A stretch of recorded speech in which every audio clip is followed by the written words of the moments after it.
Hi, how's it going? I am back with some more conversation. I recently filmed a video about cycles, and I wasn't really pleased with the video. There was some audio issues, and just generally, I wasn't that impressed with myself. So, I wanted to make another video talking about the cycles of life and how everything moves and grows and evolves. And I think it's an important aspect to acknowledge because as humans, we think in linear time. And so because of that, a lot of our goals, a lot of the things that we think about, we're doing so in linear time, which is just made up. Humans made up linear time from point A to point B. It's not actually how anything moves in the world. And it's important to acknowledge because if we're trying to achieve a goal and we're just expecting to go from point A to point B, we're gonna be upset with ourselves because we're gonna find that life will naturally cause us to go back to similar themes and go back to cycles that we have previously already been through. And in those moments, it can feel like we're going back and we're messing up, we're not doing good, we are kind of spiraling backwards, which is possible, of course, but it's not usually what is actually happening. When you find yourself in a cycle, you're not the same version of you that experienced that cycle previously. And you've grown and you've changed and you've learned a lot from already having experienced that cycle. And now you're coming back to it with a refined mentality and a refined energy that is better calibrated for moving through that cycle. And so instead of getting down on yourself anytime you return to similar patterns, acknowledge that you now have a better opportunity to grow and to do better than you did last time. And I think that the more we can do that in our lives, the faster that we evolve, the more that we grow. The only reason that we stay the same, because quite literally everything is changing all of the time. And the only reason that we stay the same is because we keep repeating the same pattern as before. But if we stopped repeating the same pattern, we're experiencing everything as new for the first time. Every single day, every single moment, everything is new.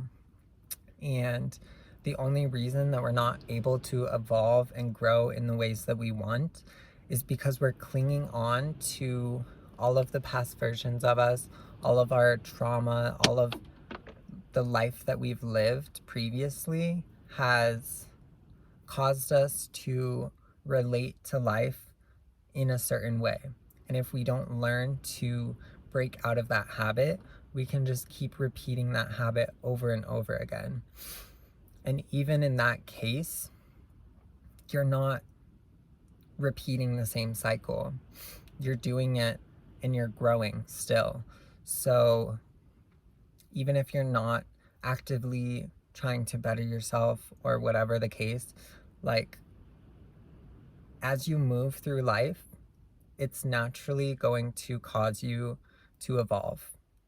There's no getting out of it. There's no pause.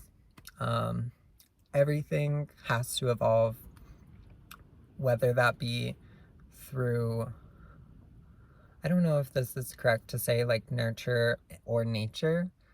I thought of this because we either get to choose to grow, and we get to do that consciously and be a part of the journey.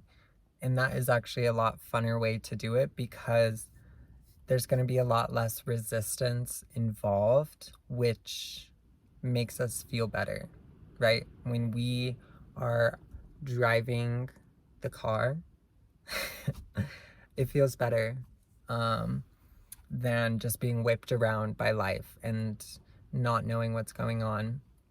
So that's the preferred way of evolving. But people that choose not to change, that want to stay stuck in their patterns, life is still pushing you forward. Like, we don't have an option to opt out. We're still going to be growing and learning and evolving, but life is going to do so in ways that we probably don't like very much. And it's going to be hard life lessons that kind of wake us up and force us to look at our life in a new way. So really, there's no going back. There's no devolving. There's no spiraling backwards, because even when you're quote unquote like spiraling down, right, into the lower dimensions, that's still not a bad thing, because life is non-dual. It's not about the high vibe and the low vibe and good and bad. Like, low vibes can be exactly what we need, and high vibes can be too much, right? Sometimes a high vibe would feel way worse than a low vibe to experience. And so it's not necessarily good or bad. And we can gain a lot of wisdom and knowledge from going into the lower dimensions of our mind and experiencing what that is like. So even if you are going through some sort of darkness in your life where you feel like you're just messing up, like if you have some kind of an addiction and you keep choosing the addiction and you feel guilty about it, you feel bad, even in that case, there's going to be lessons to be learned through your addiction. And it might not feel good, but you're still evolving. You're still moving forward. You're still shedding layers of yourself that you don't even realize, that are subconscious. And if you learn to flow with the cycles and you actively use each cycle to catapult you forward, and you can acknowledge that, oh, last time I was in the cycle, I handled the situation poorly, but now I'm in the same or a similar situation, and I have the capacity to handle the situation so much better. And what a blessing that is, to have infinite amounts of times to try again, to get it right, to do better. Because at the end of the day, none of us are perfect. None of us are gods, right? None of us are all knowing beings that have the opportunity to create perfection necessarily.